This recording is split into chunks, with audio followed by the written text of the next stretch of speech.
Hello, this is Father John with you on the 23rd Sunday of the year, and if you are so fortunate, you are enjoying your third week of lockdown level 4 in Auckland. Lots of encouragement there. And on a nicer note, it's Father's Day on this Sunday. So happy Father's Day to you fathers and to your grandfathers. I always like to widen this feast also to single parents. Some fathers are father and mother. Sometimes mothers are mother and father. As well as that, for you young people, children, some of you, your fathers might be far away somewhere, either through COVID or for other reasons. And some of you may even have to grow up without a father. To you, lots of love and encouragement. Keep growing to be a wonderful person and a wonderful adult that your fathers and your mothers will be very proud of when you're there. Let's turn to the Sunday readings. The first reading, the people of Israel are in Babylon. They are slaves and they have lost everything. And now they are in danger of losing the very last thing that they can lose. They're about to lose hope. And Isaiah, as a response, proclaims a vision of healing of the entire nature.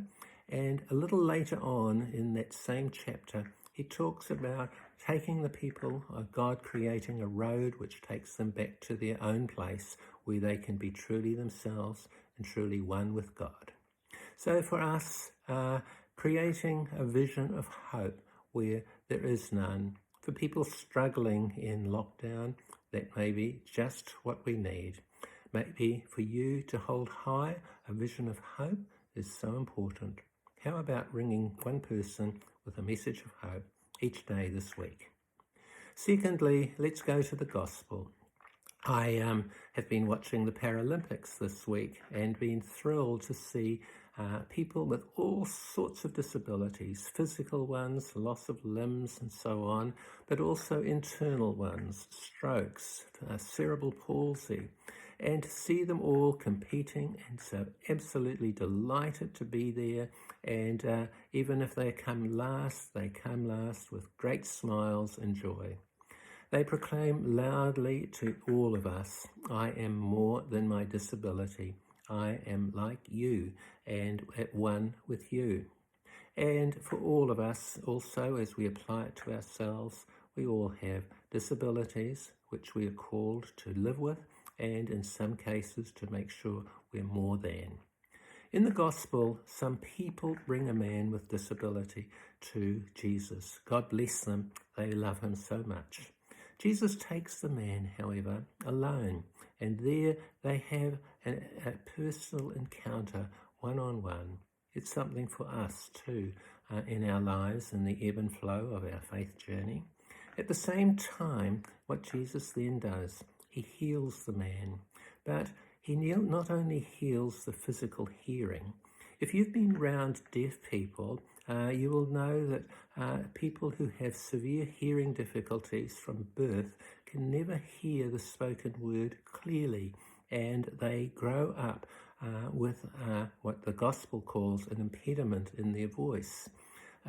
This impediment, however, also touches something else. It means that they grow up into a cultural and a social world in which they can never fully be part. They're shut off by their hearing from some, they're shut off from communicating fully in others where people will not listen to them. So Jesus' healing of this man is remarkable. He not only heals the present loss of hearing, but he heals the man's past. And there the man speaks clearly, and his future as a whole person lies ahead of him. For us, healing can be talked about in many ways. Many of us, we all have a past. Some of us, it's beautiful. For others, it's not.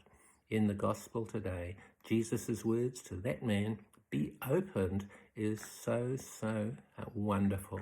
We can hear it for ourselves, and there's a challenge for lockdown. We can hear it for our families, be opened. we can hear it likewise for our society. Be opened. That's James's message too, to be opened to the poorest and those in need, and change our country so that nobody needs a food basket.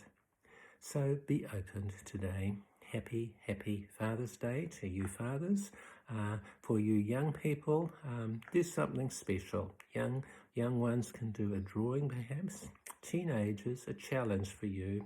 Write a letter to your father, not long, but saying how important he is to you. No time to just be too shy about it. Tell him the truth, and in that way make his Father's Day special. Happy Father's Day. Let us all in this time of lockdown, in openness, in fidelity to Jesus and the Holy Spirit, let us all be opened.